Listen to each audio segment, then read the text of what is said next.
सुबह के वक्त आकाश में हल्का उजाला हो गया था, लेकिन सर्द सुबह की ठिठुरन अभी भी महसूस की जा सकती थी। झील के किनारे बने मंदिर से आती घंटियों की धीमी आवाज को सुना जा सकता था। नील की कोठरी का दरवाजा खुला और कुछ लोगों के कदमों की आवाज सुनाई दी। उन लोगों में से एक आदमी आगे बढ़कर अपना पैर नील पर पटकते हुए ऊंची आवाज में चिल्लाया, तुम सो रहे हो? ये राजमहल नहीं कारागार है। यहां तुम्हें नियम के हिसाब से चलना होगा। तुम अब सुंदर नगर के युवराज की तरह बर्ताव नहीं कर सकते। ये व्यक्ति सुंदर नगर का कारागार प्रभारी है। उसके मुंह पर चोट के कई निशान हैं, साथ ही उसके कुछ दांत भी टूटे हुए थे। नील वायुपुत्र ने धीरे से अपना कंबल हटाया, लेकिन अभी भी उसकी आंखें बंद थी। लेकिन फिर निराश होकर वो पत्थर के बिस्तर से नीचे उतरा और चुपचाप उसने अपने कपड़े पहन लिए।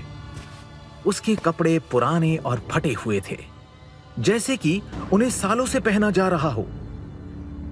कारागार प्रभारी नील के सर पर जोर से मारते हुए चिल्लाया, इसकी आदत दिन ब दिन बिगड़ती जा रही है। इसे जल्दी से बाहर ले जाओ।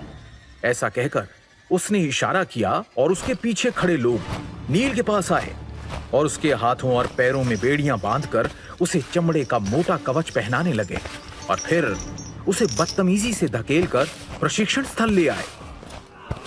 प्रशिक्षण स्थल एक बहुत बड़ा मैदान था। यह सुंदर नगर राज्य के मुख्य शिष्यों के लिए अभ्यास करने की जगह थी। प्रवेश द्वार के दोनों तरफ सफेद संगमरमर से बने बड़े बड़े खंबे थे, जिनके ऊपर शेर की प्रतिमाएं बनी हुई थी। वहीं अंदर हरे रंग के वस्त्र पहने 30 से अधिक शिष्य अखाड़े के बीच मुख्य आचार्य के मार्गदर्शन में युद्ध कला का अभ्यास कर रहे थे। ये सुंदर नगर के मुख्य शिष्य थे। उन सभी को कठिन परीक्षाओं के बाद मुख्य शिष्य के रूप में चुना गया था, जिनकी प्रतिभा को निखार कर सैनिकों के रूप में तैयार किया जा रहा था। वहीं अखाड़े के दूसरी तरफ चमड़े का कवच पहने 20 से अधिक पुरुष खड़े थे। उनके हाथ पैर भी नील की तरह ही बंधे हुए थे। लगातार हर रोज मार खाने के कारण उन सभी के शरीर थके हुए, चोटिल और घाव से भरे थे। प्रशिक्षण स्थल में पहुंचने के बाद नौकरों ने नील को भी उन आदमियों के साथ खड़ा कर दिया।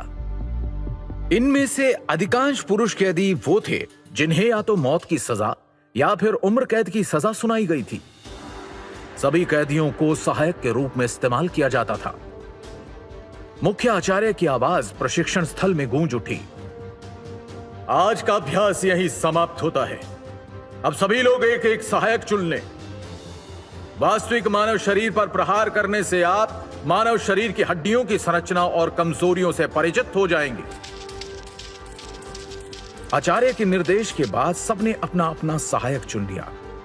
जल्दी ही सभी गुलामों की दर्द भरी चीखें प्रशिक्षण स्थल में गूंजने लगी। कई शिष्यों ने बारी बारी नील को चुना, क्योंकि पूर्व युवराज को पीटना उन सभी के लिए किसी उपलब्धि से कम नहीं था। एक एक करके सबने नील का मजाक उड़ाते हुए उसके साथ अभ्यास किया। इस दौरान नील शांत रहा और भावहीन चेहरे के साथ अपने शरीर के महत्वपूर्ण हिस्सों को बचाने पर ध्यान केंद्रित करता रहा। इस अपमान और पीड़ा को झेलना तो वो सीख चुका था।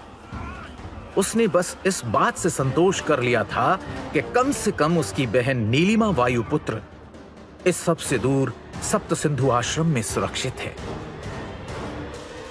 वहीं दूसरी तरफ राजमहल के एक आलीशान कमरे में, जहां कभी महाराज वीरेंद्र रहा करते थे, अब वहां नागेंद्र और यजुवेंद्र सुंदर नगर के राजा बने बैठे अपनी अय्याशियों में डूबे रहते हैं।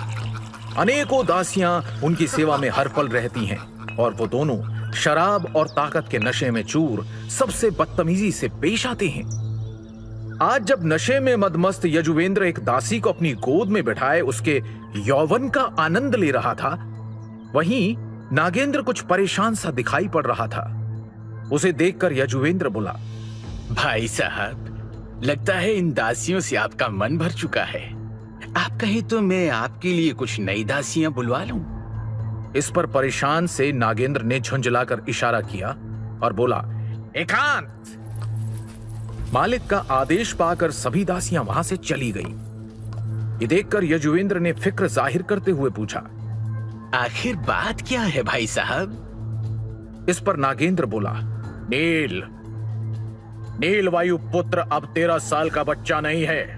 वो बड़ा हो रहा है और उम्र के साथ उसकी शारीरिक शक्ति भी बढ़ेगी। अब हमें उसका कुछ करना होगा। नागेंद्र की बात सुनकर यजुवेंद्र को हंसी आने लगी, लेकिन उसने खुद को संभालते हुए कहा, अरे भाई साहब, आप इस बात से परेशान हैं क्या? वो एक गुलाम है जो पिछले 3 साल से इतनी मार खा चुका है कि उसके शरीर में लड़ने की शक्ति होना तो दूर, उसके शरीर में आत्मा को पकड़े रखने की भी शक्ति नहीं होगी।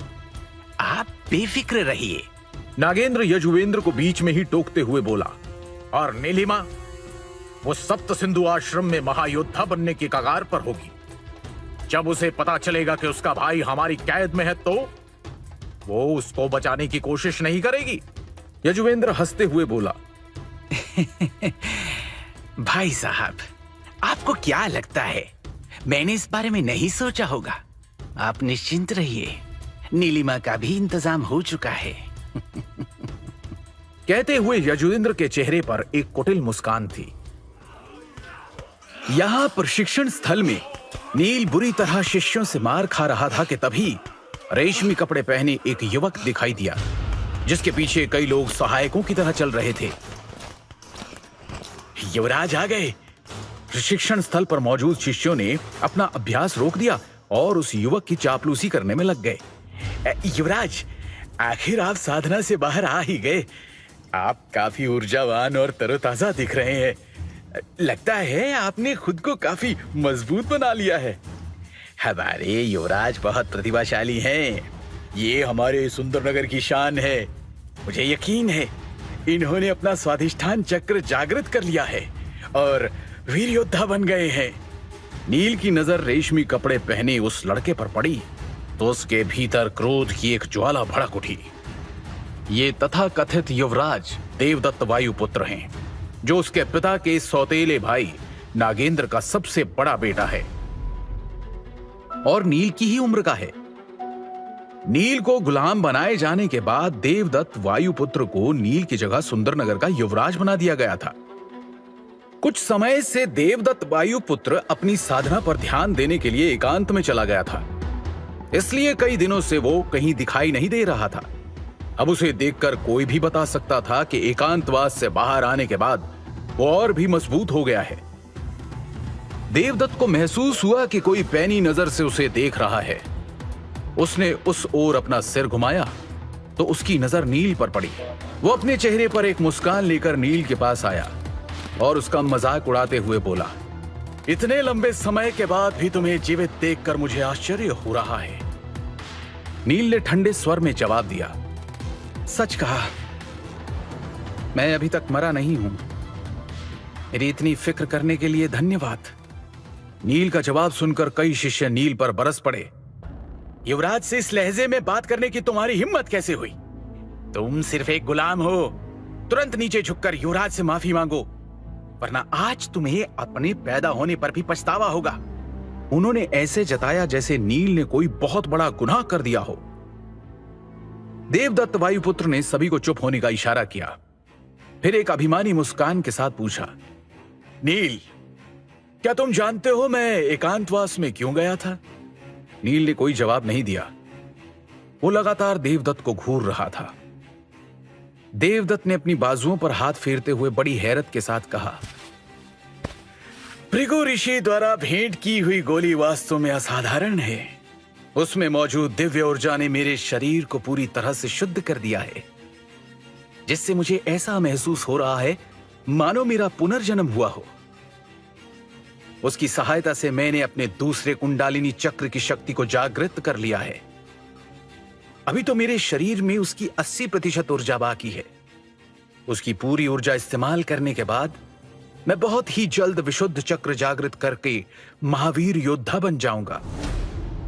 भृगु ऋषि के आशीर्वाद वाली दिव्य औषधीय गोलियां। नील की आंखें हैरानी से बड़ी हो गई। दोनों औषधीय गोलियां सुंदरनगर राज्य के किसी खजाने की तरह थी। ऐसा कहा जाता है कि उन गोलियों को एक गोपनीय स्थान पर छुपाया गया था। पूर्वजों द्वारा निर्धारित नियमों के अनुसार राज परिवार में 14 वर्ष की आयु से पहले स्वाधिष्ठान चक्र जागृत करने वाले सदस्यों को ही ये गोलियां दी जाएंगी। लेकिन किसी ने भी अभी तक ये उपलब्धि हासिल नहीं की थी। इस प्रकार पिछले 1200 वर्षों में वो दिव्य औषधीय गोलियां किसी को भी नहीं दी गई थी। अगर कोई उन गोलियों का हकदार बनने की क्षमता रखता था तो वो था नील वायुपुत्र, जिसने 13 वर्ष की आयु में मूलाधार चक्र के शिखर को छुआ था।